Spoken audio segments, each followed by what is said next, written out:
Enter the sexual innuendo. Welcome to Theoretical Nonsense, the Big Bang Theory watch-along podcast. No PhD necessary. We're the podcast that recaps all episodes of The Big Bang Theory, no spoilers. So hop into your favorite spot, make yourself a grasshopper, and enjoy the ride. Hello there, Ryan. Hey, Rob, how's it going? I'm doing great. We just watched the Hamburger Postulate. Man, I plowed through this episode. I watched it last week, and before I started it, and before I knew it, it was already over. It's like this. I felt like this episode just went so fast. It was a little bit shorter, too, right? It was only 20-some minutes. It was under 25. Well, I don't really know for sure, but I was like, man, because I actually did watch it multiple times in preparation for the podcast. But yeah. I was like, the first watch, and I took notes. I was like, that was it? I'm done? Holy crap. That's so this... I watched it once. Usually I watch it just for fun, and then I watch it again and take notes. And I guess I was like halfway asleep the first time I saw it, because the second time I was watching and taking notes, I'm like, wait, we're at the end already. And the credits rolled. I'm like, wow, I don't know why it seemed longer the first time I watched it, but I really noticed the second time I watched it, I'm like, yeah, that's quite a bit shorter. It just flashed by, but it was still an enjoyable episode. I liked it. Yeah, I thought it flowed really well. It had a lot of good content to it, and yeah, it was just a really quick one. Watched it a few times, took notes. It had me laughing. Yeah. Well, I'm glad you enjoyed this one. So where are we at with your tally? So just a reminder for everyone, Ryan has actually never watched this series before. So this is his first time watching, and he noticed that he's very similar to Sheldon. So we've been keeping a tally on how similar he is to Sheldon. So Ryan, can you let us know where we're at? It is loading. We are at, it looks like 4-1. 4 to being Sheldon. Dang, you are a Sheldon so far in season 1. I am a Sheldon so far. But I have a couple points going both ways in today's episode, so... Oh, well, I look forward to hearing it. Yeah. So a little bit of housekeeping before we just dive in. So everyone, don't forget to follow us on Twitter. We are at theoreticalpod, and we have an email, theoreticalnonsensepod@gmail.com. So feel free to just email us any comments, things you like about the show, things you like about the podcast, or anything like that, or just communicate with us. Our email has been very lonely, so hopefully we'll make some friends along the way. Reach out, say hello, make sure it's working. Yeah.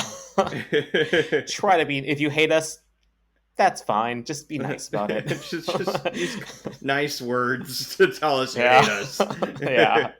Be like Sheldon and just say it in a very intelligent way where it sounds kind of nice. We watched episode 5 of season 1, The Hamburger Postulate. This was aired on October 22nd, 2007. It was written by Chuck Lorre, Bill Prady, and the teleplay was by David Koch. And it was directed by Andrew D. Wyman. The summary of this episode is: Leonard begins an intimate relationship with Leslie Winkle, thinking it would be healthier for him rather than continuously pining over Penny, only to learn that Leslie was only using him to release dopamine in her brain. Opening scene: they're at the Cheesecake Factory. They're playing an imaginary game using all of the tabletop condiments, and they are debating the Battle of Gettysburg using fictional characters. Reenactment with fictional characters. I have to say with this one, they see Penny there, so that's how we know it's the Cheesecake Factory, because that's where she works. But that does not look like any Cheesecake Factory I've ever seen. It looks like a Perkins or a Denny's. No, it's definitely set design. It was definitely it's like they got the rights to use it, but they didn't get the rights to use anything else. Either that or every Cheesecake Factory is so dimly lit that recording true. There would be super impossible. But it's funny that you mentioned that, because I was actually going to tell you that I actually used to work at this fabric company that actually designed all of Cheesecake Factory's patterns and like all the fabric that was on their chairs and booths and everything. I worked at the company that produced that.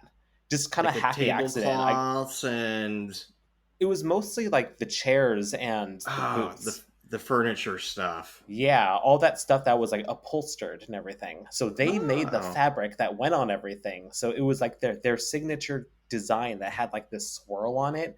It was like gold and red, and then the bar was inverted and it had red as the background and gold. I still remember the name. It was called Yolanda. I remember. I was like, yeah, because I worked in the warehouse that rolled it. So like once a week, we would get like this shipment to Cheesecake Factory. I was like, oh shit, Cheesecake Factory is ordering a lot of fabric. Probably because they probably had like some booth repair or they're opening up a new one.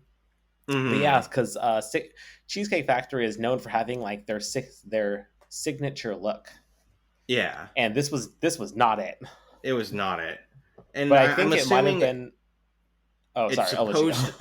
It's supposed to be because she's there, and they haven't said she changed jobs. But I had to wonder. I had to take a step back and say, is this supposed to be the Cheesecake Factory? But you're saying, yeah, it still is. It did not look like it. Yeah, it definitely was. I feel like it was a very conscious choice with the directors and the writers, just because they probably needed proper lighting. Yeah, and it was probably just easier for them to just find random tables and chairs and like set designs and everything like that. So I'm not gonna fault them for that, but just let everyone know that is not what a Cheesecake Factory looks like. IQ point. No, that's not an IQ point. I hope that's not an IQ point. No. What do Cheesecake Factories look like? IQ point. Well, segueing into our first IQ point, let's talk about the tabletop that they had before I dive into it. On the tabletop, they have, which they're using as characters in their recreation of the Battle of Gettysburg.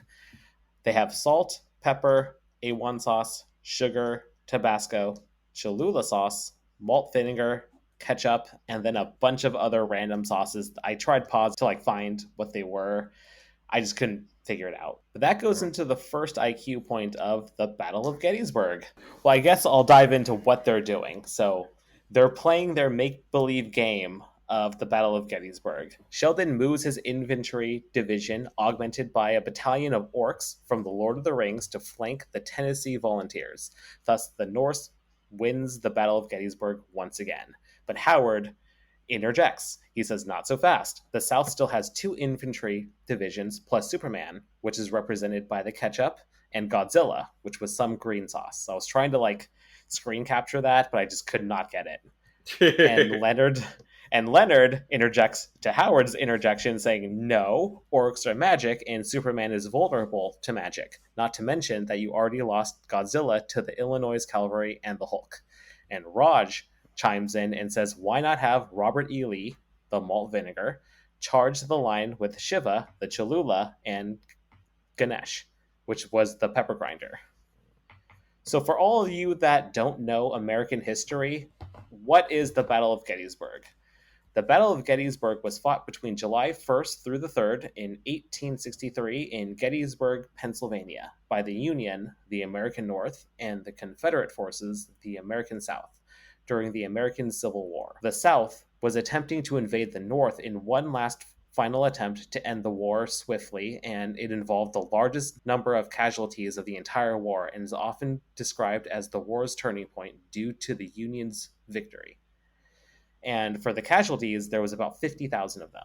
It's, I've been there, but it's been a long time, but I know it's one of the most bloodiest battles, but I remember learning when I went there that quite a few of the deaths were actually spectators, that people would leave their houses and go have a picnic or something on a hill and just sit and watch the soldiers kill each other because that was their entertainment. They didn't have television. And every now and then a stray bullet would leave the battleground and just fly into somebody's house and kill somebody making, I don't know, pot pie or something.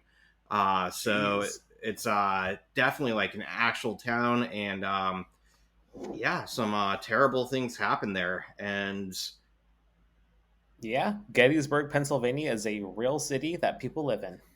I've actually real. been there before as well. I actually went to like that site. It's not like a national park or anything like that, but what like it's classified as like a historical landmark. Uh, and it's been so long that I just have vague memories of what it looks like. I should probably go again, but it is interesting, and it's kind of the turning point, like you said, right? And this is where the South gets pushed back down afterwards. Yeah. So, what were your thoughts on? My first note was Superman being vulnerable to magic. That the orcs would take him down. I don't think that's possible. So, Superman versus orcs. I had to look into that. That was the Mm-hmm. first battle that they talked about. And my Yeah. question was, is Superman vulnerable to magic? That's the first thing that I had to investigate because I'm not super familiar with this concept. I've said before in a past podcast episode that I'm not the biggest Superman fan, so I don't really know his lore as well as other people. So I had to look into his vulnerability to magic. So, Mm-hmm. of course, I did all this research on the internet. So, I take everything with several grains of salt. But according but according to a website cbr.com, sort of he's kind of vulnerable according to them. So, he doesn't technically have a specific magic vulnerability, but he has no special defenses against magic. This apparently was first shown in Superman issue 14, where Superman was enchanted by an undersea magician. The magician cast a spell that made it so Superman couldn't move, but through the power of extreme concentration, Superman broke free. So it's Of not course exactly a he great did. extreme concentration. What's Superman? So this is not exactly a great case suggesting that Superman is vulnerable to magic. Mm. There were a few comic book issues after that in the Justice League sometime later where they did discuss his weakness to magic. So it kind of just became a thing. So then that raises a question. So we have determined that Superman is vulnerable to magic based off this. So we need to ask ourselves, how magical are orcs? So if we That's the look at question. Yeah. orcs, yep. So the orcs, if we are looking at Lord of the Rings and Tolkien lore, we need to ask ourselves, what are orcs? Well, in Tolkien lore, orcs came from the first Dark Lord, Morgoth. He kidnapped the elves of, I'm going to butcher this, Kuvenian. Kuvenian. He captured the elves of Kuvenian and cruelly deformed them, twisting them into the first orcs. So they are somewhat of a form of elves. So now we need to rewind even more and ask ourselves, what are the magical properties of elves? I loved this deep dive so much. This was so fun to do. But elves are immune to sickness and are immortal, unless when killed in violence or extreme despair. Elves do have better vision and hearing than man and have skills and abilities beyond men, so they can actually craft magical items. So, with this in mind, using the transitive property, then orcs can create magical items to kill Superman. So the logic does check out. Or at least hold him down, because technically he never died by magic. He just got held down, right? So he couldn't Yeah, he's move. just in. Yeah. Good. So So, that's what so we I don't found. know if I they could think. kill him. Yeah, but they could actually hold them back, and it depends how many orcs there actually are. So if it's a whole battalion of orcs, which according to Leonard there actually is, it kind of checks out. It's going to take a whole lot of concentration on Superman's end. Yeah. What'd you find? um, I didn't do that much of a deep dive on Superman. My thought is that I found this interesting because we are dealing with very, very subjective thoughts here with these science guys who are so very objective and fact based, right? And that they're like, well, he's vulnerable to magic. It's like, what does that even mean, right? Magic could be anything.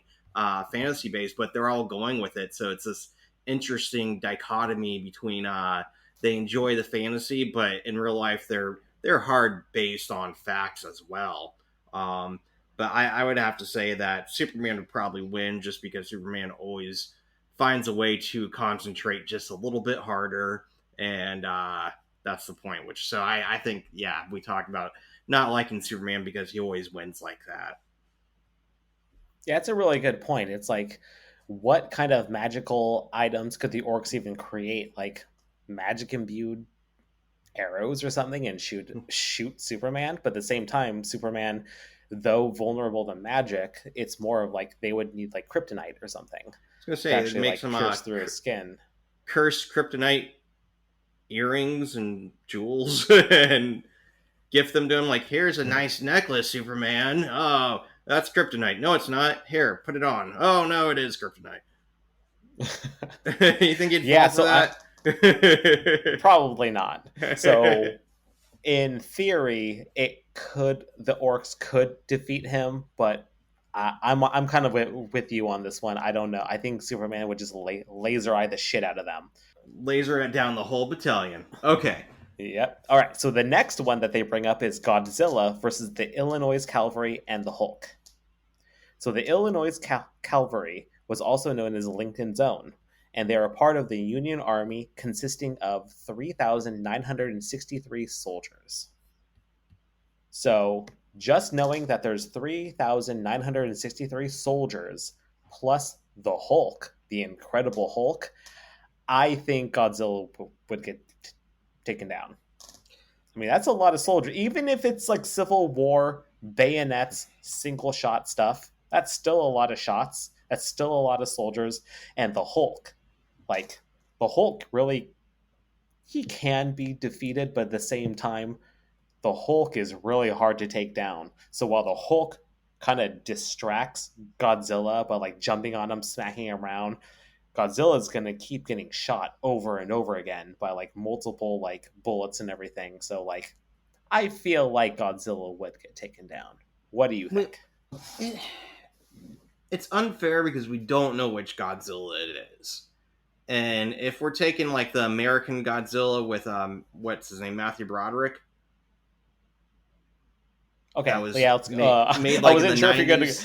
I wasn't sure if you're going to go with that one or if you're going to go with the more recent one with the Bryan Cranston. See, that's the thing is that like if we go with the Bryan Cranston one, which is more like the traditional Godzilla, I think he would win. He's larger. He's much larger. He has the radioactive fire breath, and I feel like that alone could take out a whole battalion. Just gone. But if we're dealing with the one in New York, but we're dealing with the Hulk too. I don't think his fire breath could take down the Hulk. That's the question. I think the Hulk would distract him. We know, like, if we go based off I don't really know the comic book lore or how badly he's been like defeated. I know like Thanos will kick his ass in the movies and in the comic, but Godzilla ain't Thanos. That's true. So then it's like, okay, we know his skin can be pierced because in Ragnarok, the giant wolf pierced his skin. So Godzilla can probably pierce his skin, but the Hulk didn't die. He still fought back and defeated the wolf.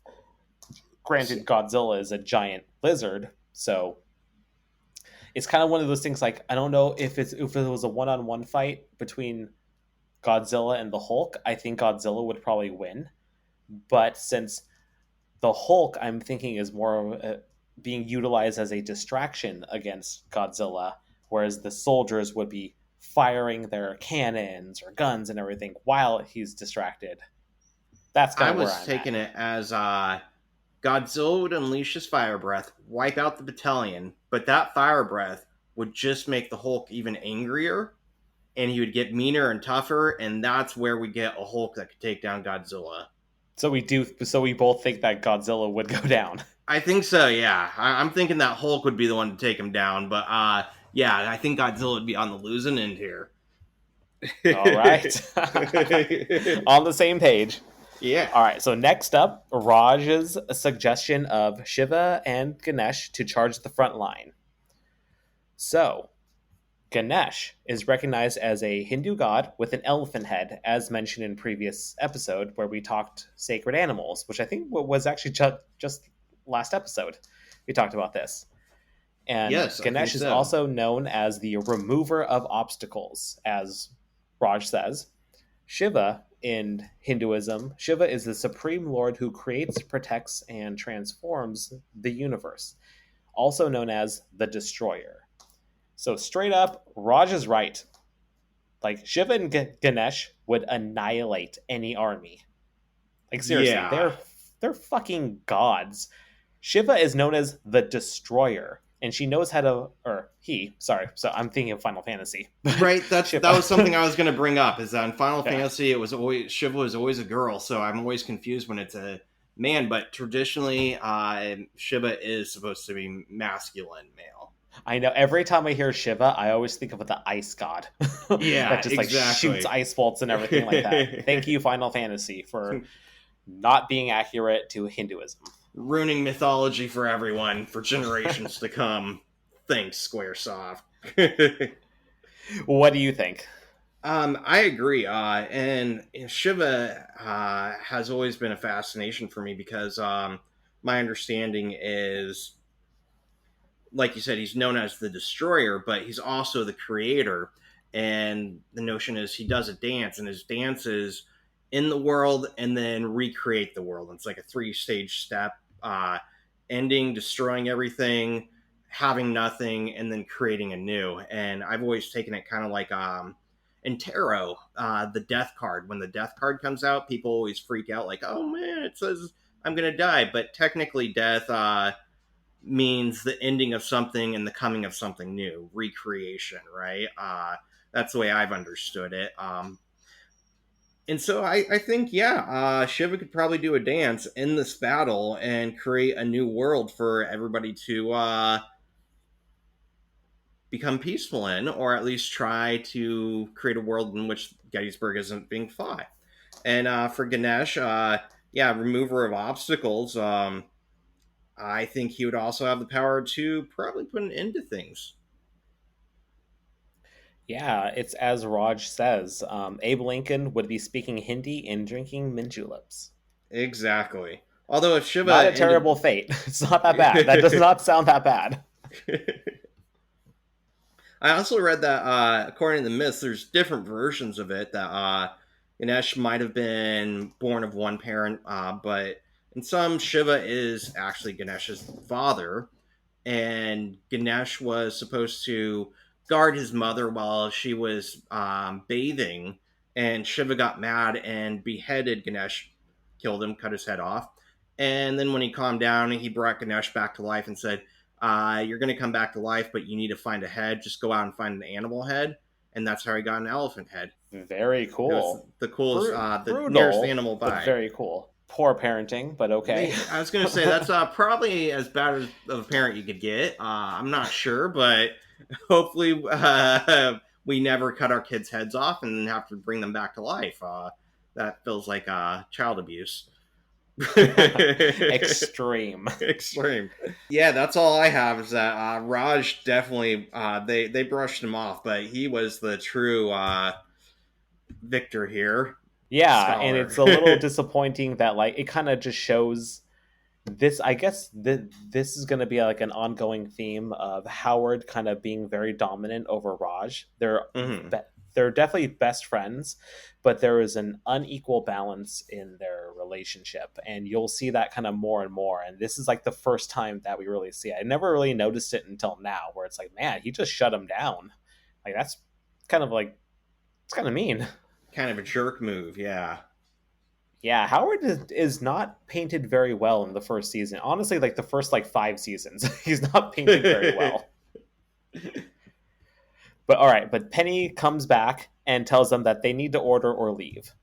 And they order the food, and apparently they've never eaten there. Apparently this is the first time that they've ever been at the Cheesecake Factory. And I'm guessing that they're there because Leonard is still very infatuated with Penny, and that's why he recommended it to the group. And Howard then... Oh, sorry. Go ahead. I'll let you go. Sorry. Yeah. I was going to move on. that Sheldon makes it very, very clear that they have never been there and he doesn't know what he wants to eat, and that this is just completely out of line. And I was going to say that this is one point that I am not Sheldon. I'm putting it to the list. I love trying new stuff. So you don't have a normal Tuesday hamburger? Nope. Although my father does. Really? So he gets like once a week he goes to the same place and gets like not necessarily a cheeseburger, but something else? Yeah, pretty much. In fact, right now, sometimes it changes up. When I was a kid, it was always TGI Fridays on Friday night. And then every couple weeks we would have Pizza Hut instead. Now it's really a mix between Bob's Burgers and Brews or going to the Ram and during happy hour, which is perfect for him because he likes to eat around 4 o'clock. He goes to the Ram and gets a pub burger like on Friday. And just to let everyone know, this is not the same Bob's Burgers as the TV show. Unfortunately, I was disappointed when if only. Went. If only. That would have been so cool. Not to say they're any worse or bad. It's just they're different, and you won't see the great cast that you do in the cartoon. So no burger puns written on a chalkboard? No burger puns. Oh, fuck that place. No little kids dressed up in hamburgers. All right. Howard asks what he should eat after a long workout of lifting and cardio. We all know the real answer is protein, but Penny tells him to take a shower.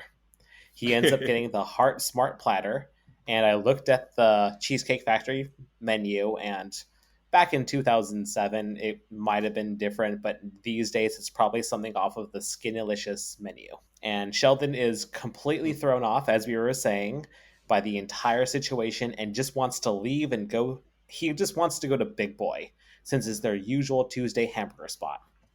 So then Penny recommends 4 different burgers. And right now, I don't know what it was like in 2007, even though I used to go there a lot around this time. But right now, I hopped on the menu and there are 9 types of beef burgers. And I say beef because they have some like vegan stuff and everything, like the Impossible Burger and stuff like that, which I didn't count. Sheldon's from Texas. He is not having an Impossible Burger for sure. No tofu for him or soy products in his burger. Just straight beef. And then he just like shakes it off and was like, this is too confusing. And he insists on going to Big Boy because they only have one burger, the Big Boy. So I've actually never been to a Big Boy, so I cannot confirm this. But based off the menu right now, they also have 9 types of burgers as well. So I don't know if at the time or for a long time they only had one burger. But according to Sheldon, they only have one burger, the Big Boy. Where's Big Boy located? I swear when I was a kid I went to them, but I don't remember them like at all. So for everyone, the Big Boy is a restaurant chain with the famous Big Boy mascot, which is a kid holding up a big burger above his head. And I only know about Big Boy because of Austin Powers, where we grew up, we just didn't really have them because they're not really everywhere. They're not like nationwide. The vast majority of them are actually in Michigan. But right now they have 4 locations in California. But they also have like Las Vegas and places like that, some like the major areas, or at least like the main touristy areas. So that's why I've never been to a Big Boy. I really want to, though. I think the one that I was at was in Erie, Pennsylvania, and I'm not sure if it's still there, but they definitely had that mascot with, he's I don't think it's there anymore because when I mapped them, I would have made note because I'm so close to that area. Yeah, so maybe it went out of business, or maybe I dreamt it. Road trip. You saw it in a dream. And I think Simpsons also had a joke about it too, where when the statues all came to life in a Halloween episode, Big Boy was one of them. Right? That's right. Oh man, love that one. The House of Horrors? No, wait. Treehouse of Horrors. Yeah. Yes. It was like the second or third one. It was like really early on in that. Mm-hmm. Fucking amazing. Those were great. But for anybody who doesn't know what a Big Boy is, I looked at their menu, I looked at some pictures, and it's pretty much just a diner that serves burgers, sandwiches. They also have breakfast, pasta, fish and chips. They're pretty much just a diner. Kind of like so Denny's what or is Perkins or... Yeah.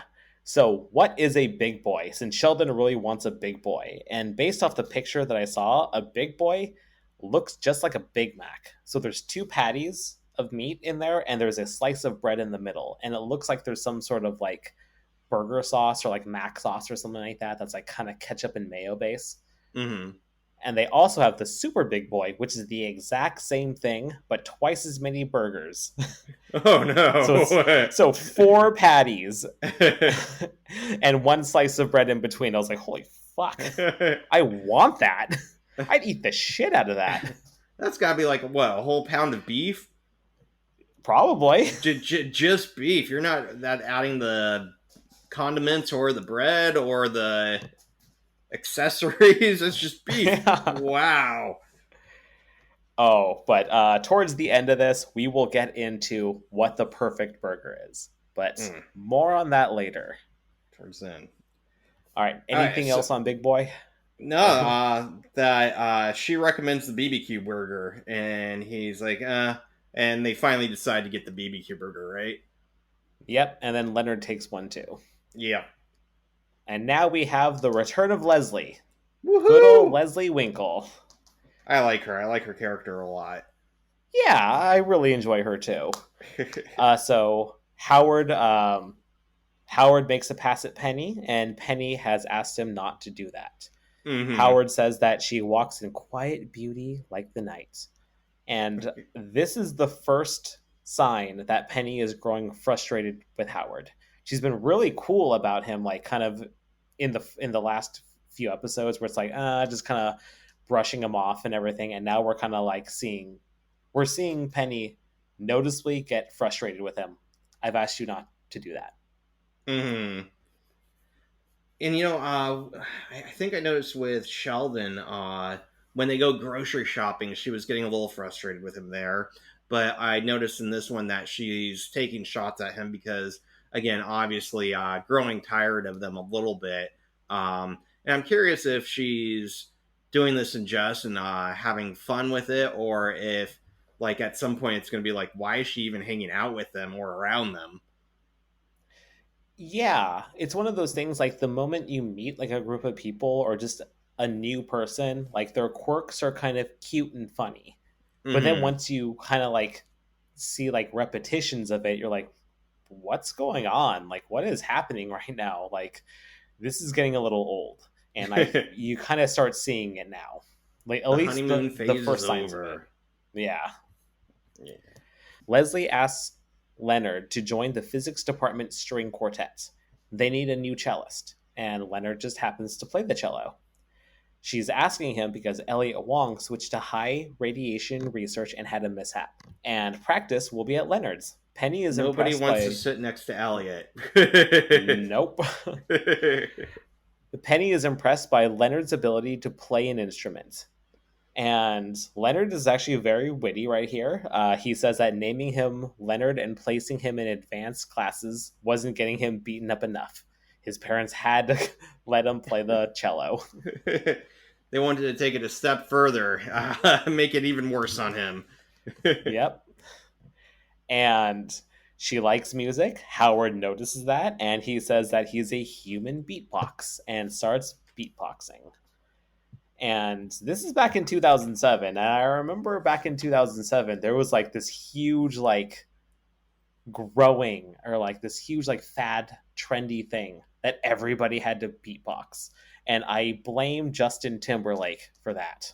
I don't know if you remember, but there was an NSYNC song like way before that, back in 2001, where Justin Timberlake was beatboxing in one of his songs. It was their song Pop.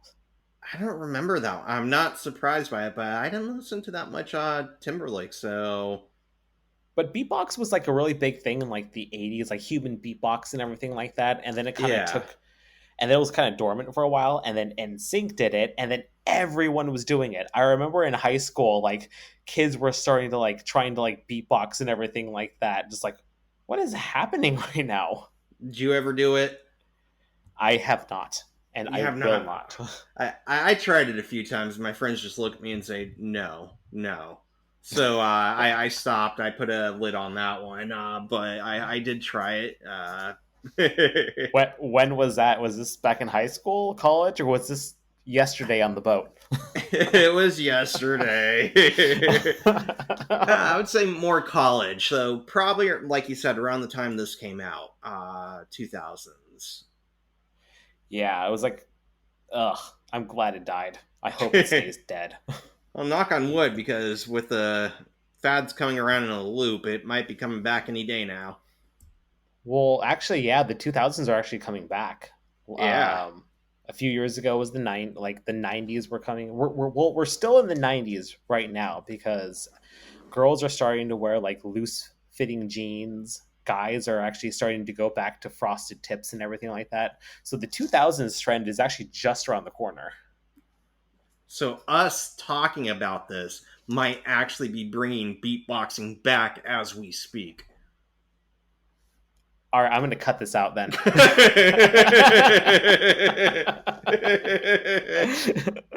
Fuck that shit.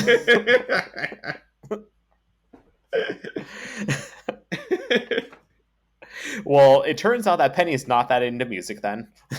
Yeah. She's like, no, I guess I don't like music.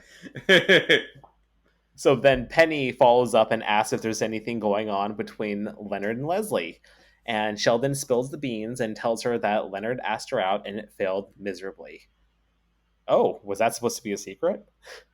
I like he's not even like looking at people when he says this. He's like looking at the menu still, right? And very oblivious, didn't really give a shit. Yeah, just like, oh, okay, whatever. Penny leaves, and Raj is upset because she didn't take his order, and that will be reflected on her tip. This was one of my favorite parts, and maybe it's because I am very I can relate to Raj here, where you just kind of get overlooked. Although, to be fair, he still can't talk to her, so he's still very quiet. But there are times where I'm like, oh, she completely forgot to ask for my order or whatever. But I do like that he said this is going to reflect in her tip, because that clarifies he's still going to leave her a tip. It's just going to reflect. So it's not like, oh, I'm not going to leave her a tip. She doesn't deserve it. It's like more like, yeah, I'm going to give her a nice round 15% as opposed to an 18 or a 20%. Yeah. So I like Raj's character here. that reminds me of, like, did you ever watch Third Rock from the Sun? I've only seen a couple episodes.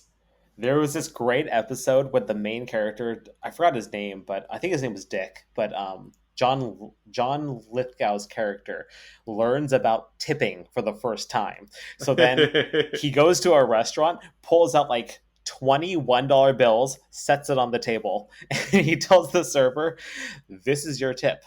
For every thing that I don't like, I will remove $1." So then the guy like starts going over specials. He like looks at him dead in the eye, pulls $1. Fantastic. That's such a great show. We're gonna have to give that a watch after this one. In a couple years, we can start that. Yeah. All right. Well, they cut to Leonard and Sheldon going home, and Leonard is completely overthinking about what Penny said to him about him and Leslie making a cute couple. And Sheldon says that he's lucky because he's speaking to someone who actually understands him. Understands, doesn't care. He says that he is one of 3 people that understand what he's saying. Is it right? That's what I had, yeah. I wonder who the other people are. Do you think he's talking? It's probably not Howard. Maybe Raj, because he actually has a PhD. Maybe Raj. Probably not the guy they work with, new head of the department, right? Nope. In the last episode, he doesn't like him. Gablehauser. It's definitely not Gablehauser. But did you follow along with the logic that Leonard was talking about? Yeah, I figured it out. I mean, Yeah. like, if you really like stop and think about it, it's like I didn't write down the entire thing Entire because it was a bunch conversation. of gobbledygook and everything like that. So it's like, you know what? I understood it. And I think a lot of it was when I was trying to process it is that he keeps repeating names to help clarify the pronouns because he's saying she does this, she does that, and to clarify who means when he keeps saying Leslie, she, Penny, she, Yeah. Leslie, and it made it even more confusing.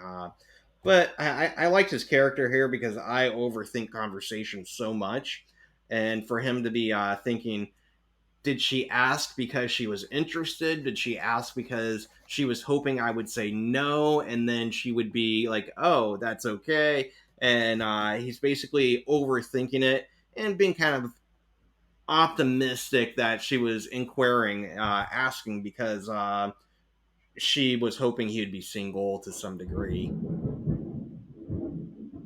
Did Did you Is hear that that? thunder? Yep. We're about to hit. We're actually going to hit a thunderstorm soon. Oh, So wow. you were saying about like how you overthink things.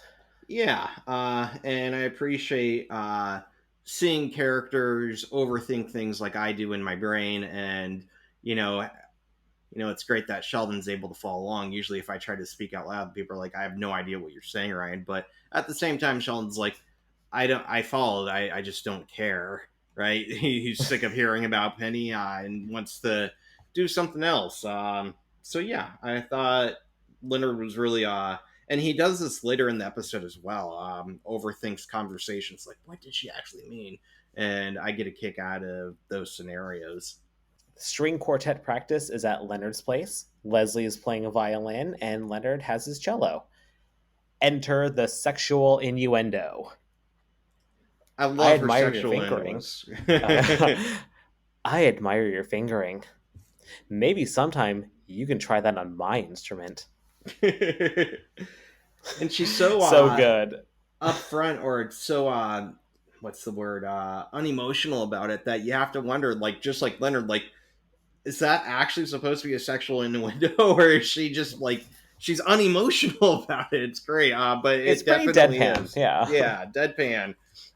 It's great. So then, after practice, Leslie hangs back and asks if Leonard wants to practice the middle section again. So then they start playing, and she lets him know that her hanging back is a pretext to her being sexually available. I made a And note here. Do you think that would be required? Would that be required for you for somebody to say, "Hey, just to let you know, I'm clarifying. I'm saying back as to let you know I'm sexually available." I don't think it hurts. I It think being doesn't direct. hurt. I like the clarity. I like the upfrontness. I feel like I might need that to some extent for somebody to like hit me over the head and say, "Hey, just so you know, this is actual interest." Versus, I could try to guess. Well, just like him with Penny, him trying to figure out what did she mean. I'll never figure it out. I can overthink, but never know until somebody actually says, "This is why I'm staying back." I'm like, okay, yeah, thanks. It makes sense now. Yeah, like I've been in situations like that where I learned very well after the fact that they were hitting on me or making a pass at me and everything like that. I'm like, what? Like, How was I so dumb? And that's the thing about guides is like we're really fucking dumb. yeah, Of course we need someone to tell us directly. Of it course.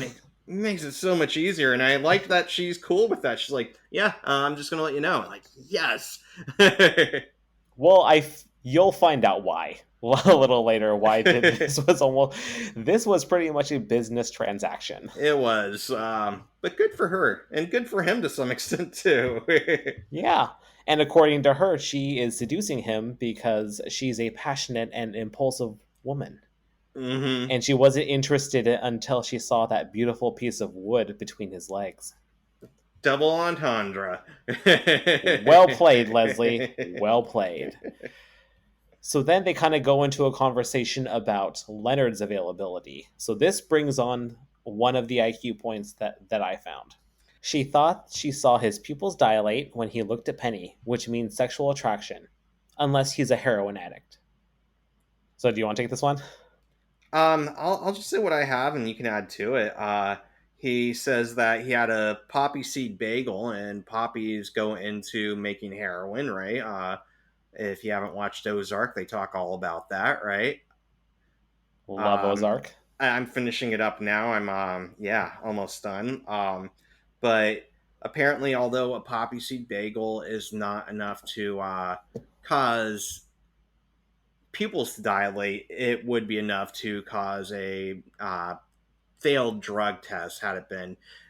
He goes on to say, I don't know why I even mentioned that because it doesn't even matter in the situation. But I looked into a little bit about what causes pupils to dilate, and basically it comes down to any drug or substance that impacts neurotransmitters in the brain, any chemical that impacts like our emotional level, can influence the muscles around our eyes. And I found one website from Lakeside Academy Behavioral Program that actually said that it's triggering a fight or flight response, and that these chemicals are kind of, it seems like, over preparing our senses for what might happen. And so by letting our pupils dilate, it lets in more light, and we're getting more ready to see what's going to happen, be prepared for what might come at us. What'd you find out? Yeah, I actually found the exact same websites. And going back to the whole poppy seed thing, I looked at healthline.com, and Leonard is right. The poppy seed won't dilate his eyes, but it could still show up on a drug test. So this I learned, like, I always wanted to look into this because I still remember this from an episode of Seinfeld, that somebody didn't pass their drug test because of a poppy seed muffin, but Leonard had a bagel this time around. But this actually happened, so everyone be aware, if you do have poppy seed muffins or an everything bagel or something like that, something with poppy seeds in it, if you actually do take a drug test, it will show up on your drug test. This is because when the poppy seed is harvested, the seeds can absorb or become coated by the opium extract, which is used to make morphine, codeine, and heroin. So you're ingesting that, so it actually does show up on your drug test. But apparently it's so minute that it will not cause your eyes to dilate, just enough to show up on the drug test. So then also on healthline.com, the whole dilated pupil equates to sexual attraction. So going back to what are the pupils of your eye are the black center. Their purpose is to let in light and focus your retina so you can see. Pretty much they adjust based on what you need to focus on. The size of your pupils change based on emotional responses. For example, emotionally charged sounds like a baby crying or laughing versus a neutral sound like routine office noise. When you look at others with dilated pupils, your pupils dilate as well. Most likely, when you look at someone you trust or someone that's known to you, your pupils will dilate. It does occur when sexual attraction arises, but it also occurs when you need to focus on something, or if it's someone that you already have a relationship with. So it kind of checks out, but at the same time, it's not necessarily causation, but it's correlation. Mm-hmm. But either way, he does like thirsty. Penny, so it would make sense that his pupils would dilate because he does like her, he knows her. But at the same time, he plays it off like, oh, nothing happened. It's nothing. Yeah, trying to be cooler than cool. So then Leonard asks if they want to start that intimate relationship now, and Leslie thinks that they should do it after they practice. So they speed through the rest of their practice. That's a great scene, too. They're just staring at each other, playing faster and faster. And they're like, okay, done, okay. Pupils? Yeah, I bet they're watching each other's pupils dilate. Yeah, exactly. Cut to the next scene. Sheldon goes to Penny, and again, he only knocks once, which again, you'll understand later. Sheldon needs her help with a matter of semiotics, the study of signs and symbols. And I love this part from Penny where she says, "I know you think you're explaining yourself, but you're not." And I feel like that's something that occurs in my daily life, where either I'm explaining something or somebody else explaining something, and we just do not understand each other. It's like, I'm painting you a picture right now. How are you not getting this? That is where we come into one point for Sheldon in this episode. That yeah, people will look at me and they say, Ryan, you're trying really hard, and I appreciate that. You're making no sense. I'm like, God damn. So yeah, one for him. Also, I knew what semiotics was when he said it, so I thought like immediately like, oh, that's cool. I know what that is. And then he's trying to explain what it is, and she is not getting it. And furthermore, he goes in the whole reason that he's there to see her is because he's very confused by why Leonard has put a tie on the door. Yep. Which kind of I was trying to turn into an IQ point. I tried looking at the history of tying a tie or a sock on a doorknob. Did you look into that? I didn't even think about that. I started looking into sex music. So Well, I can't wait to hear about that. But I tried looking at the history of it because it's something that we all know. We all know what it means, or for the most part, most of us know what it means. For anybody that doesn't know this, if you have a roommate or if you live with anyone, if there's something attached to a closed door on the doorknob, whether it's a tie or a sock or something like that, it pretty much means bounce wow. bow, bow. Some sexy time is happening, some intimacy, and it's basically the universal sign for do not disturb because something is happening in there. What does So I Howard tried. say later? It's it makes some magic bang bang music. Great sound effect on Howard. Yeah. But I tried looking up the history of that symbol and I could not find it anywhere. I was looking at history sites. All sites just led into the history of doorknobs, not necessarily the symbol itself. So I was like, man, I cannot figure this out. And I'm trying to figure out where I learned it. I feel like I just learned it based off a TV show like in the past. So I always knew what it meant. But I'm trying to figure out when it happened. But according to tbks.co.uk, the first documentation of the invention of doorknobs was back in 1878. So we know it happened after that. Doorknobs are that recent? Yeah, because if you think about it, they're almost more like just handles in the past. Like if you Yeah. look at like medieval times, they may have had like a lock or something like that, but they didn't have like a rotating handle. They With a didn't actually have the mechanism that actual closes it.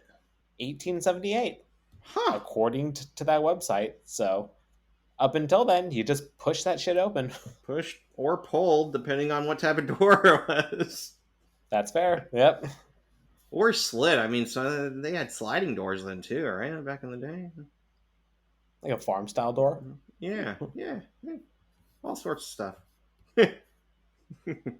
Did you want to go into the sex music now, or is that for later? I think we can go into it now. I came to the conclusion that this was very subjective. Everybody prefers different music, and so there's lots of lists and playlists out there. They were listening to Bryan Adams, and interestingly enough, I didn't find a playlist specifically with Bryan Adams anywhere in the top like five. Again, I only looked at some random ones and just tried to make some connections. But one that I saw over and over again was Wet Ass Pussy WAP, which I thought was interesting because that does not seem like a sex song to me. Wait, was One that the that name of the song or what the name of the artist? that is the name of the song. It is by, is it Cardi B? I should have taken better notes. Yeah, by Cardi B. And I know this song because It's on your sex playlist? Yes, it's the only one on my... In fact, that's why it's I mentioned... on a repeat. It's my only playlist all the time. There is a mashup of this song and Dire Dire Docks from Mario 64. And I highly recommend looking up this song that is about wet ass pussy and listening to Super Mario 64, which I started playing in 8th grade, 7th grade, and it's just a great contrast of mashed up tunes. So that's one of them. One of them was Fiona Apple, Criminal. I saw that a few times, which made sense to me because it's kind of slow. I also saw Chris Isaac with Wicked Game, right? Another one I'm not familiar with that one. Really? I know the Fiona Apple one, but I was like, oh, I would never put that on my sexy time playlist. Yeah, it doesn't do it for me. Chris Isaac, I could see for me, but this is partially because going back to the 90s, it's a song that's playing when Ross and Rachel try to hook up for the first time. Okay. They're at a planetarium. His museum's planetarium, and I believe she rolls over on a juice box and she thinks that he has finished. And he's like, no, that's a juice box. But then I believe the song is playing. The first time I remember that scene, the first time I saw that, I was really young and I didn't get it. I didn't get most of the sexual jokes on that show. I rewatched it as an adult, a while back and everything. I was like, holy fuck, this is so sexual. Wow, I missed those as a kid. Yeah, over my head. I saw one, Cigarettes After Sex, which they have a song called Nothing's Gonna Hurt You Baby, which I didn't know at first, but when I listened to it, I'm like, oh yeah, I do know this one. And one that I saw, I kind of got the impression that some of these playlists were made because the songs mention sex or were about sex, but not actually good to have sex too. They weren't necessarily slow romantic songs. One song that came up a couple times was Closer by 9 Inch Nails. I'm like, nobody's gonna have sex to I want to fuck you like an animal, right? That's a joke or something, because that doesn't, I don't know, maybe if you're having really aggressive, passionate. There might be some people. You know what? No judgment. If you want to listen to 9 Inch Nails Closer, you do you, and you do them. Do whatever you need to do. So you do everything. But at the end of the day, I can't say I do the music during sex. It's not a turn on for me. I've known people having music at all. Yeah, turning music on during it. I love music. I love listening to music, but during sexy time, it's not something I even think to do. And it's just okay. But if it's on, it doesn't ruin the mood. It's just not something I go to. I think it's something that you definitely do in the beginning of the relationship to kind of set the mood, to kind of build a comfort level between you and the other person. So it makes sense that Leonard and Leslie are doing it, since it's their first time doing it, that they kind of need to set the mood. They don't want to just dive into it.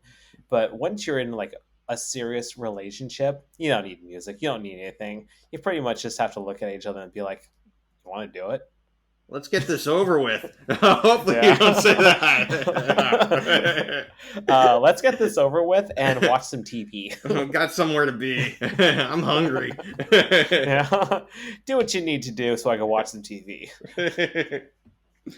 So that's what I got with the music. That I think for me, probably because of friends, that Chris Isaac Wicked Game would probably be my go-to, and I agreed with that being on the list everywhere. You know what? I'm gonna look up that song at some point. Oh, it's good. It's good. Yeah, I actually don't know that. Yeah. And Chris Isaac's music videos are all basically models in bikinis. There's one, Baby Did a Bad Thing, where he's in a hotel room watching a hidden cam of a girl stripping, doing a strip show for him. There's one where it's just girls running on a beach in bikinis. And then with this one, I can't remember her name, but it's a supermodel who's just on the beach dancing around a little bit in a bikini. Very nice. And I'm like, Chris Isaac, apparently that's what he likes. That's what he likes for music videos. And yeah, that's what they are. Worth looking up. Sheldon grabs Penny and they go to see the symbol in question. And Penny says, "Oh, come on, you went to college." And Sheldon rebuttals by saying, "Yeah, but I was 11." And then you hear Leslie say in the most monotone voice imaginable, "Oh, Leonard, you magnificent beast." And they're like, oh, okay.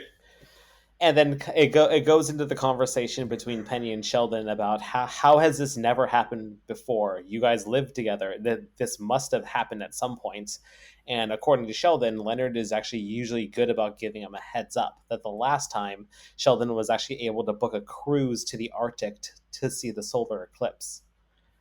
And it was just kind of a coincidence that that he was able to leave the state. That the dates just coincided. Yeah. But that's a pretty accident. Big heads up. Yeah. Yeah.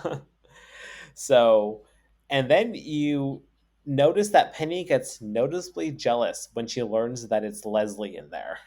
Yeah. And I like it. She's on the couch, and I made a quote of it saying, she goes, "Good for him. Good for Leonard." And kind of a little spiteful, upset about it, right? But she's trying to be positive, which kind of makes it his whole debating her words and overthinking everything she says. Maybe he's not too crazy for doing that. Still a little crazy, but not too crazy. Yeah, almost what as an omniscient audience, we know that she's just doing it just to kind of deflect a little bit. Mm-hmm. She leaves Sheldon, right? And he's like, but what do I do? I thought that Sheldon was actually a really good roommate in this situation. Like, yes. He actually wants to understand protocol. Does he stay? Does he leave? Does he wait for him to finish and give him a beverage? Now, that's something I could support. A post-coital beverage of celebration. Yeah, if you were my roommate and I walked out of the room and you were holding a beverage, I would not appreciate that. It's better to just let it go under the radar. I don't know, sharing a beer saying, congratulations, cheers. Oh my god, there was an episode of Scrubs. Did you ever watch Scrubs? Oh yeah, definitely.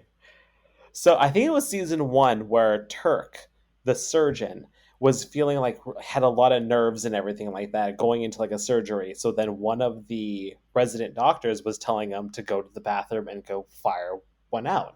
Like, just go crank it out and everything. Like, it'll loosen you up and everything. So then he actually goes and does it. So then the moment he walks out, everyone is just like surrounding the bathroom and starts applauding him. It's like, what the fuck? It's like, don't do that. Know, I've been watching The Witcher, and one of my favorite scenes is when Yennefer is having sex, and she has created with the magic of illusion a group of people who are all applauding her when she finishes. Like, congratulations, yay! And was that in season 1 or? Yeah, that's season 1. Okay. I saw it so long ago, and season 2 came out like what, 3-4 months ago, or a couple months over ago. Halloween, or it was a while ago, and I just haven't gotten around to it yet. I've just started watching season 2. I'm like on the 3rd episode, and I probably should go back and watch season 1 because I'm like, yeah, I think I missed a lot of stuff or forgot it, but I do remember that scene. Everybody's like, yay, good job. Sometimes you just need a little encouragement, right? Yeah, everybody to give you some support. All right, well, Sheldon then sits down on his couch and he calls Leonard to let him know message received. And then at that point he hangs up, and then Sheldon just kind of squirms in the spot because he doesn't know what to do with the rest of the night. And it's great because the next scene he actually slept on the couch too, so apparently he just falls asleep there. Yep, he just doesn't even know what to do. He's like so confused on protocol that he just ends up falling asleep there. And he dreams of Big Boy. That's yeah, he wakes up saying, "Big boy," right? I know he's still haunted that he doesn't have his Tuesday hamburger. And, I have to say that I don't dream of Big Boy, but just the other night I was dreaming of ice cream that I found some magical grocery store with macaroons, ice cream macaroons, and I was trying to eat them, and every time I'd bring them in my mouth, they'd like crumble apart. I'm like, no, no, I want to try these. And I actually woke up and had my hands by my mouth, and I was like chewing air, like I was trying to eat something. I'm like, oh, No maybe, way. oh, definitely. Like, my waking mind must have been thinking, oh, we're gonna get some ice cream macaroons, and then I woke up and was so disappointed because I had nothing to eat. Wait, so is that like a real flavors somewhere, or did you just dream it up? I just dreamt it up. I don't know what I was thinking, but it sounded really good. I God, don't that even would know be if it would a work. oh my god, that would be an amazing Ben and Jerry's flavor. Because like Ben and Jerry's, like they throw lots of chunks into their ice cream. They have like cookies and caramel, pretzels, and everything like that. If they did one like a macaroon, or wait, is it macaroon or macaron? I say What'd macaroon. you dream about? Oh, Are you macaroon. talking about the French, the French cookie, or are you talking about the coconut one with the chocolate in the bottom? Because they're The different. French cookie, the one with the two Okay. almond wafer things. Yeah, I love those. Like those are so much better than the macaroons. Macarons are The so much coconut. better. Yeah, I do. I mean, I'll eat But them both, but the sandwich ones they're magic. They are magic. I feel like you really could turn that into an ice cream because they're so. It's like the perfect crunchy chewiness to accompany an ice cream. Ben and Right. Jerry's. Ben, Jerry, if you're listening, Get on please this. turn this into an ice cream. Do your job. Oh, I love Ben and Jerry's. I should go out and get some soon. You're gonna start having dreams where you're eating stuff, waking up being like, "Big boy, Big boy. big boy." Macaron. After he wakes up, he walks around, he glances at his board, and he freaks out. He yells over to Leonard. Leonard comes out, and somebody has messed with his board. But apparently, it fixed the problem that he's been having. Turns out that Leslie did it. Which goes into the next partial IQ point. And I'm going to say partial because I didn't do that much research on this one because I could not figure it out. I'm too much of a dum dum to really understand this. This So is we'll where see a if you figured PhD it might out. be required. Yeah.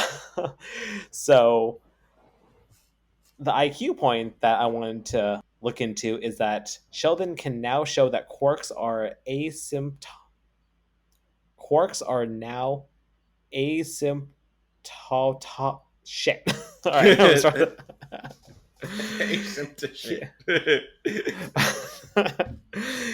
He can now show that quarks are asymptotically.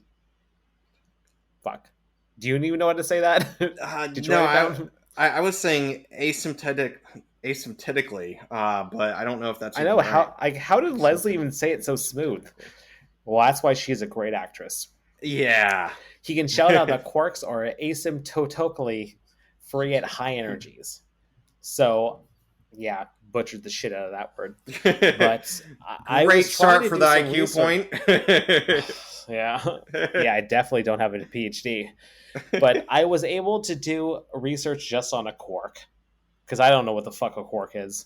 But a quark is any number of subatomic particles carrying a fractional electric charge, postulated as building blocks of hadrons. Quarks have not been directly observed, but theoretical predictions based on their existence have been confirmed experimentally. And a hadron is a composite subatomic particle made of two or more quarks held together by the strong interaction. So I could not figure out anything else on that. I don't know if his board is accurate. I don't know if he discovered something or if Leslie discovered. I don't even know I don't even know. There's no way I was going to decipher that board. Yeah, I understand with you on that. I got that. I was gonna say, I guess moving forward, based off some YouTube videos that I watched, we can just know that every board written is scientifically accurate. They had scientific consults to actually write the boards for them and make sure that they're accurate. I just don't know what they're accurate, but I cannot decipher them. Like, even What they're though they actually even told saying. us that quarks are asymptotically free at high energies, don't even know what that means. I tried looking What into it. I got for that is it's this notion that when you're graphing something, having a two lines that kind of grow close together as a curve, but never actually touch, or branch off, and some of them I don't get it because some of the examples I saw they did touch, but they basically curve and get really close and then kind of go away from each other without having interaction. And that's what I understood this as, that quarks, the interactions between quarks get weaker as the energy with quarks increases. So it's this notion that they don't necessarily interact, have influences on each other despite how much energy is put in. But how energy is put in, what that means, I don't know. I just got to the point where I'm like, okay, so they're graphing stuff and graphing how they work with each other. That's better explanation than I could ever do. And apparently she solved it, or yeah, she solved his problem and made it work. Yep. And then Leslie leaves and pats Leonard on the shoulder. Job well done. While she's leaving, Sheldon confronts Leslie about touching his board and says he wouldn't go to her place and touch her board, where she replies, "Well, there are no incorrect boards in my home." I love that line too. Another great line from her, because like it's insult to Sheldon, but she says it so deadpan that she might just be authentic and being earnest too. Like, well, you wouldn't be able to do that. It does come off as an insult. It's great.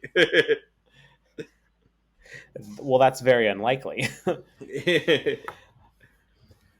Sheldon is so flustered that he's lost for words, and Leslie leaves and says that he can text her if he can figure out the word. And the word that he's looking for is inconsiderate. Inconsiderate. Text me if you think of the adjective. Like, what do you think of all that? Do you think that she was right to kind of help him? Like, she helped him in kind of like, yeah, a very inconsiderate way, but at the same time, she helped him. I think, I think this is a point of pride for him that he wants to be the smartest one in the room, and she's definitely challenging him. For me, I think with stuff that complicated, you have to work as groups, and it's not one person necessarily solving all the mysteries of the universe. It's usually a group. And so I think it's great that she was able to provide help, and that he's kind of being a child wanting all the credit or wanting to do it all himself. Yeah, it's a really good point. Because at first I was thinking like, it's a little presumptuous of her to kind of just like write all over his board and kind of just solve it for him. Like, if you just had something written on the board, would you want someone to just like walk up and just like take notes all over your stuff? It's like, maybe just leave like a sticky note explaining it, or maybe just ask him like, hey, I think I know the answer, but it's inconsiderate. Send him a text, right? She says, send me a text about the adjective. She could have sent him a text with the answer. Well, then it cuts to the next scene, and on their way out, Leonard bumps into Penny. Sheldon is not staring at his board, but he's mulling. And again, he's probably just staring at his board, trying to prove that she's actually wrong, and she didn't actually correct his mistake or solve it for him, or even help him at all. Because, yeah, it's like you were saying, it's a point of pride. And you'll see this later on in the series that Sheldon definitely has to be the smartest person in the room. He can't accept help from any lower beings. And basically, by any lower beings is everybody, right? Yeah, it's not Leslie herself, it's everybody. He looks at everybody as an equal. in the world. That's one good thing about Sheldon, is that he doesn't see gender, he doesn't see race. He just thinks that everybody is beneath him. So Leonard chats with Penny, and Penny says that she asks how he's doing. He says that he's good, and Penny just says, "Really? Shouldn't you be very good?" And Penny continuously probes Leonard about Leslie, wants to know if he really likes her. Leonard deflects because, he still has feelings for Penny. And Penny says that she's happy for him. And of course, Leonard spirals into that. What did she mean by that? Mm-hmm. And again, Sheldon just kind of understands, doesn't care. Sheldon is just mulling over that he may have to share a Nobel Prize with Leonard's booty call. Leonard then has this great epiphany and realizes that he shouldn't care about Penny, or he shouldn't care about what Penny thinks, and that he should put his focus on Leslie, because Leslie is someone that he's truly compatible with. Sheldon she's still attractive, doesn't care. she's smart. Yep. Yeah, it's working out. Why not? Why not try and make that work? Yeah, because they are definitely more compatible than he and Penny. So it just kind of makes sense, and that's kind of what he's working through his mind right now. Mm-hmm.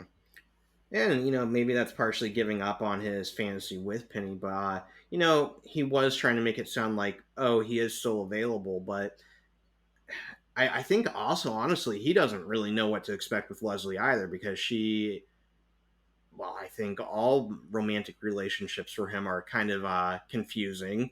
And so he's like, I don't know what we are, but then he's like, you know what? Yeah, let's say that we're dating now. Yeah, he kind of just assumes that they're in a relationship at this point, and Mm-hmm. he just thinks to himself, this is good. I'm being with someone that maybe Leslie's the one I'm meant to be with. I've done that before, So then, where something's been romantic night together, and I'm like, oh, this is a relationship. No, it's not. Was someone confusing. Just using you for dopamine? They were just using me. My pupils were so dilated. Well, Leonard then goes to Leslie's office, and Leslie is working with liquid nitrogen. She's flash freezing her banana because she has a bowl of Cheerios and couldn't find a knife, which is reasonable. This leads into an IQ point. What is liquid nitrogen, and how cold does it get? So liquid nitrogen is the liquid form of nitrogen. Go figure. It can be as cold as it can be as cold as negative 210 degrees Celsius or negative 346 degrees Fahrenheit.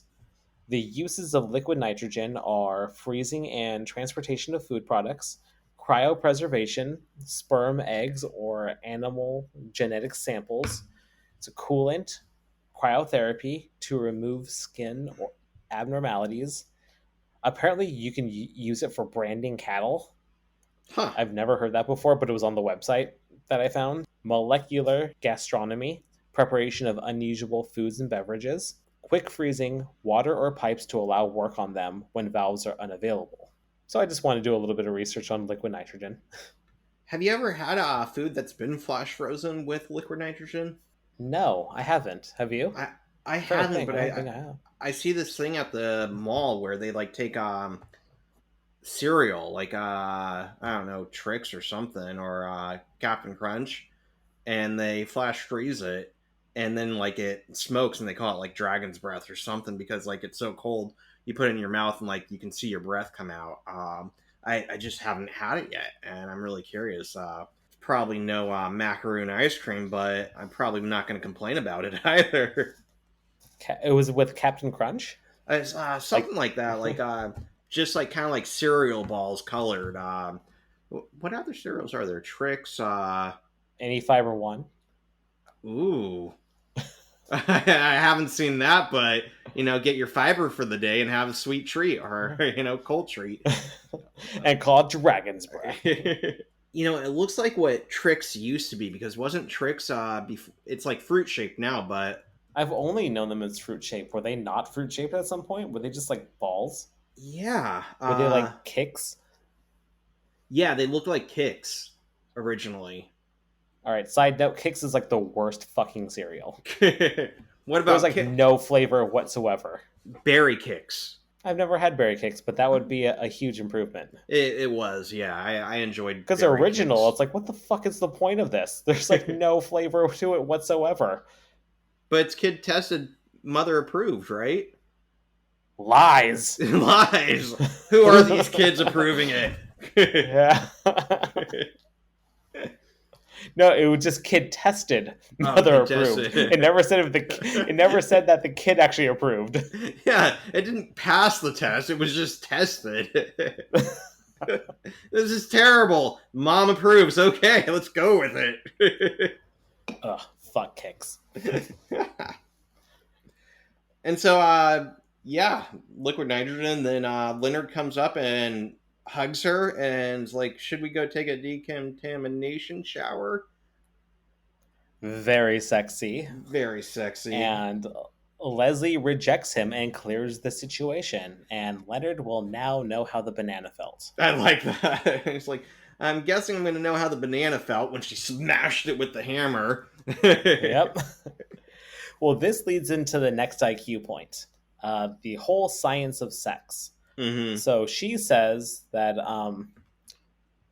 that dopamine in our brains is released across synapses, causing pleasure. She also says if you stick electrodes in a rat's brain, give him an orgasm button, he'll push that thing until he starves to death. Yep, that's pretty much true. You could do that with a human being too. She And says the we only can't difference, do it, but I've looked that we technically we could. It's just may not be ethical or moral, right? well, we know what the future of science is. Yeah. She says that the only difference between us and the rat is that you can't stick an electrode in your hypothalamus. And that's why she used Leonard. And the I looked into that, and the hypothalamus is a structure deep in your brain, acts as your body's smart control coordinating center. There have been tests that rats will basically, instead of paying attention to food, with these devices in their brains, will just push the button until they starve, pretty much. It quoted, they pushed it up to 7,000 times. So they just keep pressing this to get more and more stimulation. I also found that I had heard of this before, but I looked up a site on Medical News Today, a discussion of, I'm going to butcher this, neuromodulation. Basically, there are being studies of using light electrical impulses in very targeted specific areas to help with sexual function and orgasm, mostly in women who are having orgasm dysfunctions. And from what I was reading, they don't know a whole lot why this works the way it does, but one place is the muscles around the bladder. I'm guessing those are the Kegels, right? Using electrical charges there and electrical charges around the ankle that somehow the nerve endings are intertwined, like in the spine, with the same nerve endings that help produce an orgasm, or that's my understanding. And so, yeah, basically using these light electrical pulses are helping with sexual activity. And part of why I looked this up was that I remember seeing a news article where a doctor was doing some experiments, tests, or what is it, procedures on a spinal cord, and started developing sexual stimulation with this procedure, even though it was originally for something else. But the woman that he was working on said that she had an orgasm on the table while she was working on her spinal cord. And he's like, oh, well, this could be used for something different now. So technically, even though we don't inject the electrode right into our brains, electrical stimulation can still help with sexuality, I guess. A happy ending to a happy accident. Happy endings for all. And so he has his heart broken, and goes out in the hallway, right, where Raj and Howard are walking by. Before that, Leslie does say that she's good until New Year's. She does make that comment. She's like, I don't know about your sex drive, but I'm good until New Year's. So Leonard wants to make plans with her on New Year's, and apparently he's smothering her. You're smothering me, Leonard. So then he leaves, and then he runs into Raj and Howard, who have gotten the word that he's gotten lucky. A little bird told them, right? So Sheldon's just going around telling everybody, like, there was a tie on his door. Yeah, apparently Sheldon likes to gossip. Well, that, and he's probably also mentioning she messed up my board. Yeah, that Leslie Winkle was over. He's like, whoa, well, why was she over? Oh, that's a good point. I thought he was just a gossip, but yeah, he was probably just complaining about Leslie in general. And it kind of just fell into that. So had to explain the whole thing. Yep. Bring my board. Yep, and a little birdie told them that Leonard is a magnificent beast, which is a great rumor to have flying around about you. That part is true, he says, right? Yeah, that part is true. Now we move on to the next scene where it is Leonard and Sheldon eating burgers, and they're talking, and Sheldon says that they may have found their new Tuesday hamburger. He might move Big Boy to Thursdays and dumping Soup Plantation entirely. Penny is sarcastically excited that Sheldon will be there every Tuesday. Oh, and Penny asks Leonard about Leslie, and he kind of explains the situation, that nothing's going to happen, and Penny says there's someone out there that's just right for you. She walks away smiling, letting us know that she's very happy about that there is a little bit of interest. I like that very, very slight smile as she's walking away, and the camera's not focused on it. Just out of the corner of your eye, you see a little grin, like, nice. Yep, like, oh, thank God. Kind of thing. Like, he's still available. He's my backup now. Just going to say that they start talking about Soup Plantation more, right? Yep. Sheldon goes into why this new burger is better than the Big Boy. Cheesecake Factory has a single-decker, whereas the Big Boy is a double-decker. So there is a much better meat to bun to condiment ratio. So this goes into an IQ point that I just want to throw out there because I love talking about food, is how to create the best burger.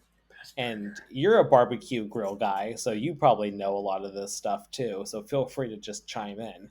But for the best burger, for anybody out there that wants to get the best burger, at least in terms of the meat patty, in terms of condiment, that's very subjective. So to make the best burger patty, you want freshly ground beef. 80-20 is usually the best because it has that great protein to fat ratio, and you should definitely do organic or grass-fed. Never mix in salt to the ground beef. You always want to just salt the outside right before cooking. Only right before, so don't pre-add your salt to the surface of the burger because the salt will draw out moisture, thus making the patty denser and tougher. And as you mix the ground beef, you want to handle it as little as possible, otherwise over-mixing will make the meat tough as well. So after you shape the patty, press in a small indentation in the center. The patty will puff up otherwise and lose its circular shape. So that's how you make the best burger ever, where it's juicy and tender at the same time. No salt until the final minute on the outside, and a little indent before it goes on. Yep, that'll help keep its shape. That'll help it from toughening out. And there's actually a lot of books out there. I mentioned this book last time too, I think, Food Lab, where they did these experimentations about, well, a lot of websites and books have done this same test where they will mix in salt. They'll put it just on the outside and kind of figure out what happens. What they actually did was they actually took ground beef just by itself, ground or shaped it into a ball, and then they mixed in salt in another ground beef, and they actually crumbled it up into a ball too, and they threw it at the wall. And the one with the salt did not splatter because the salt drew out all the moisture toughening it up and making it tighter. Huh. Whereas the one without the salt kind of just exploded everywhere, kind of signifying how tender it is. That is an interesting test. A meatball fight. Anybody out there, like, the best burgers, don't buy them. Some are pretty good where you can buy them like frozen and pre-shaped and everything like that, but a lot of them actually have like a lot of fillers in them already, like salt or phosphates or dextrose or something like that. Cardboard. Those are just fillers. You just want plain ground beef. If you can grind it on your own, grind it on your own. But don't add salt until right before you throw it on the grill or throw it on the pan. I'm very passionate about this. I don't do a lot of hamburgers. I do a lot more smoking, like roasts and ribs. But I kind of want to get more into hamburgers this summer, just because they're a great go-to for a barbecue party, right? That you just make a bunch of hamburgers, and where I guess like a roast, like if you have a couple people, or ribs, but if you have 20 to 30 people, ribs might not be the choice. Those get kind of pricey, and that's quite a few ribs for that many people. So I'm looking into burgers. They're really expensive right now. Yeah, just do burgers. So what's your perfect burger? My perfect burger. Oh, I've been doing a lot of Impossible burgers. My partner right now is allergic to beef, and so she tries to stay away from that. And that's not an allergen, though. Beef is not a known allergen, at least according to USDA standards. She says there's something in it, or at least in ground hamburger. Maybe it's the fillers or something. I don't know. Well, I guess if you buy it pre-shaped and everything, there are fillers in it. But if you actually just buy like a pack of ground beef, it's just beef. It's just beef. So that's I don't know. She says I don't ask too many questions about it. Might be something else she's putting on. Yeah, it's her thing. It's your partner. Don't even worry about it. Yeah, just do what she wants. But I do like Impossible a lot more than Beyond. I like regular more. Grass-fed tends to taste a little weird to me, so I tend to like organic. I do like buffalo burgers just fine. But topping wise, I like strong cheddar cheese. I like lettuce and tomato, stone ground mustard, a not too sweet ketchup, like no sugar added or reduced sugar, because if it's too sweet, it kind of overpowers. And maybe a little barbecue sauce. I'm not a big fan of mayo on my burgers. Sounds delicious. How about you? Perfect burger. For me, I keep telling myself that I want something more gourmet. Like, I want a more intricate cheese or some more unique toppings. And every time I go to like places like Five Guys where you can build, like, customize and build your own, I always add like the craziest shit on there. Like, oh, I'll take Gouda, I'll take grilled onions, I'll take this weird unique sauce and everything like that, and it's always good. But then my wife is like the purist, so she does hers like yours, where it's like very, I'm gonna say classic, because it's one of those combinations that will stand the test of time. Just lettuce, tomato, onion, ketchup, mustard, mayo, single bun, everything like that. I'm eating mine, and then like we'll always like switch halfway through, and hers is always better. And I'm like, motherfucker, why have I not learned my lesson? Why do I not just get the classic combination? Because every time it's so much better than anything else. Adding barbecue or grilled onions or peppers or something like that. It's like, just stick with the classics. Why don't I stick with my Tuesday burger? Why do I change it up? Yeah. Sheldon's onto something. If you know you like something, just stick with it. And that's the burger talk. That's the burger talk. He is getting mad at the soup plantation, which I'm guessing, while they kind of reference, is all about soup, right? And I'm guessing kind of like a Panera, but although Panera's branched out into more just like sandwiches and baking goods, right? But originally I knew them Yeah, as a soup place. Yeah, I actually go to Panera like every day. I like their I stuff. So Panera, if anyone's a coffee drinker, Panera has excellent drip coffee, and they have a coffee subscription where you pay, I think it's $8.99 right now, $8.99 a month for unlimited coffee. So you can just go there and get like a drip coffee and leave. So it's actually Nice. pretty amazing. And where they get you is like they're kind of just taunting you with all their baked goods and treats and everything. So I always end up getting like a scone or something Oh like yeah, that. you go in there and you smell the bread and pastries, and you're not walking out empty-handed. Yeah. Oh, it smells so good. But yeah, you bring up soup plantation, and I've never been to a soup plantation either. Are they So I real? looked into this. It is real. Well, Whoa. so they actually shut down because of COVID. So back in 2020, they actually shut down because they were losing so much business because they are a buffet style restaurant featuring a variety of salads, soups, pasta, and bakery items. Hmm. So they filed for bankruptcy first in 2016 and they permanently closed all locations in 2020.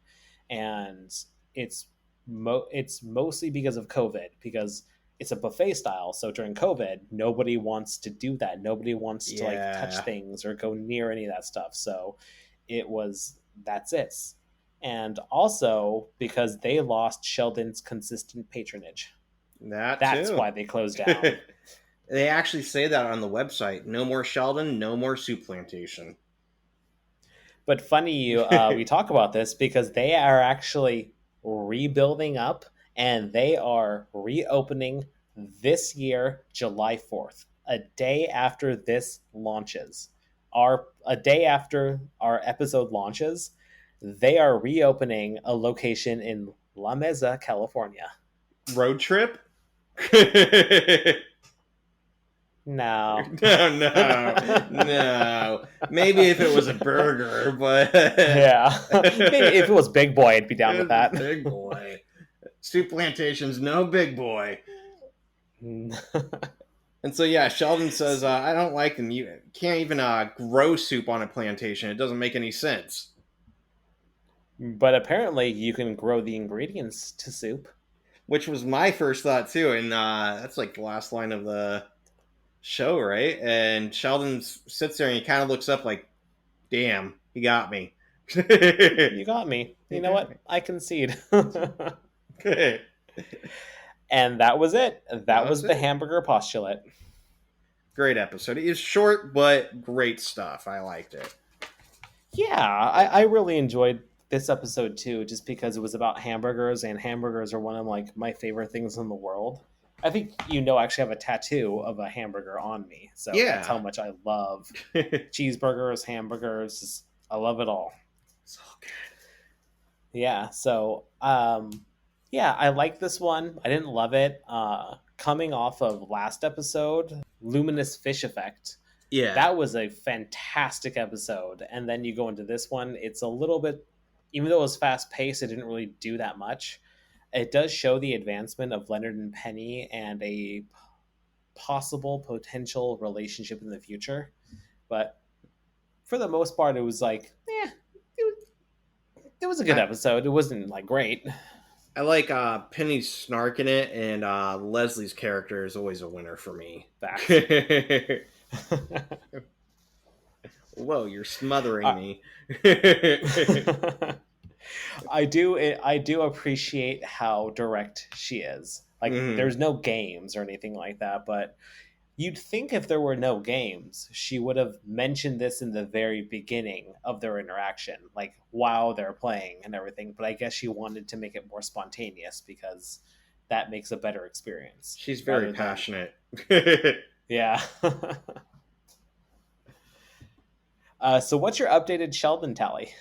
Well, we're had one for each side this episode, and so now it So it's two to is five. 2-4. Oh, 2 to 4. Sorry. Yes, unless I missed one. But if we missed one, we missed one. But I think that's where it's at right now. This is as official as it gets without a PhD. So So, what was your favorite part of the episode? I think I really liked the last scene. Penny's smirk when she was walking away, and Leonard saying, "You can grow stuff for soup at a plantation," and Sheldon being okay. I think that sealed it for me. I was like, that's a great way to end the episode. I think that became my favorite part. Yeah, I really like that scene too, and I think it was more for me. It was the food talk too, where it was Uh just like, this is my new hamburger. There's a much better meat to bun ratio. huh. So, It's a yep. single patty as opposed to a double. Pretty much any food talk is my favorite. I liked Raj at the beginning too. So, but like you said, it's interesting. It's going to be interesting to see how Howard starts to overpower him. Because I like Raj more than Howard. I think he's a funny character with some nervousness, some shyness, some awkwardness, but also very intelligent and funny. Yeah, because he's 3 out of 4 of them have PhDs. Howard's the only one without a PhD, which you'll hear a lot about. Anything else to add on this episode? Any last minute things? I think that covers it for me. I know I started watching the first couple minutes of the next episode and saw that it's going to be the Halloween episode. So I'm looking forward to that. Yes. Everyone, you will hear us next time when we talk about the Middle Earth paradigm. And again, please leave a review. We're on Spotify, Apple, and Stitcher. If you have any questions, comments, or just want to reach out to us and say hi, our email is theoreticalnonsensepod@gmail.com. So we'll see you next time. Thanks, everyone. Bye, everyone. Bounce, wow. Bow, bow. Some